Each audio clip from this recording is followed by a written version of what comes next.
అయితే వాస్తవంగా మనం ఈరోజు మంచు విష్ణు ఫ్యామిలీ గురించి మాట్లాడుకున్నట్టయితే విష్ణు గారు తాజాగా ప్రెస్ మీట్ కూడా నిర్వహించారు. అయితే కుటుంబంలో జరుగుతున్న విధానం గురించి ఆయన ఈ విధంగా స్పందించారు. అయితే కుటుంబంలో గత కొన్ని రోజుల నుంచి వివాదం జరుగుతున్న విషయం మనందరికీ తెలిసిందనమాట.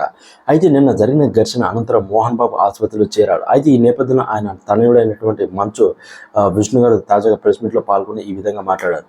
అయితే కాంటినెంటల్ హాస్పిటల్లో ఆయన విలేకరులతో కూడా ముచ్చటించి ఇలా చెప్పారనమాట. మమ్మల్ని అమితంగా ప్రేమించడమే మా నాన్న చేసిన తప్పు అని ఆయన ఇలా అన్నారు. నిన్న జరిగిన దాడిలో ఒక విలేకరి గాయాలపాలవడం దురదృష్టం అని చెప్పి అన్నారు.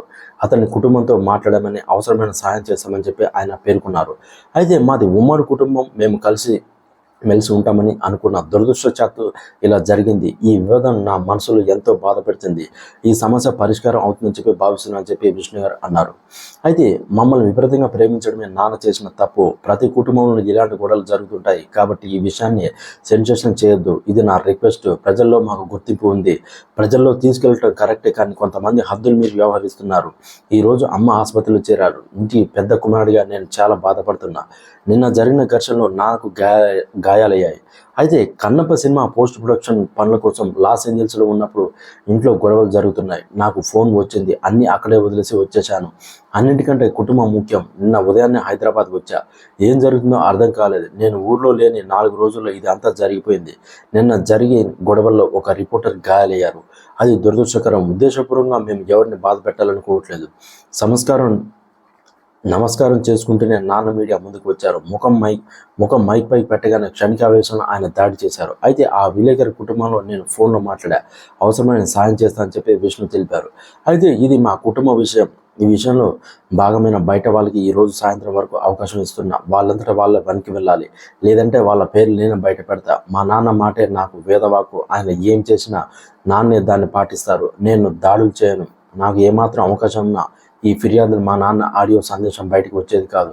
నేను లాస్ ఏంజల్స్లో ఉన్నప్పుడు అండ్ లాస్ ఏంజల్స్ నుంచి వచ్చేటప్పుడు మా అమ్మ కాల్ చేసి ఏడ్చారు. నేను ఇక్కడ ఉంటే ఇలాంటి పరిస్థితి వచ్చేది కాదు. మీడియా వాళ్ళని నాకు ఒకటే విజ్ఞప్తి చేస్తున్నా, మీ అందరికీ ఈ విషయాన్ని ఇంతటితో వదిలేయండి. మా జీవితాలను సర్కస్ చేయకండి. నేను సిపిని కలుస్తాను. చట్టపరంగా దీనిపై చర్యలు కూడా తీసుకొని పోరాటం చేస్తా. ప్రేమతో గెలవాల్సిన దాన్ని గొడవలతో మార్గంగా ఎంచుకుంటున్నారు. కాబట్టి నేను నా కుటుంబం గురించి బయట మాట్లాడను. మా నాన్న స్వయం కృషితో ఎదిగారు. ఇది ఆయన కష్టార్జితం. ఆయన లేకపోతే మేము లేవు. తన ఇంట్లో ఉండదు అని ఆయన అంటే ఉంటాను అనే హక్కు నాకు లేదు. ఆయన మాటకి నేను గౌరవం ఇవ్వాలి.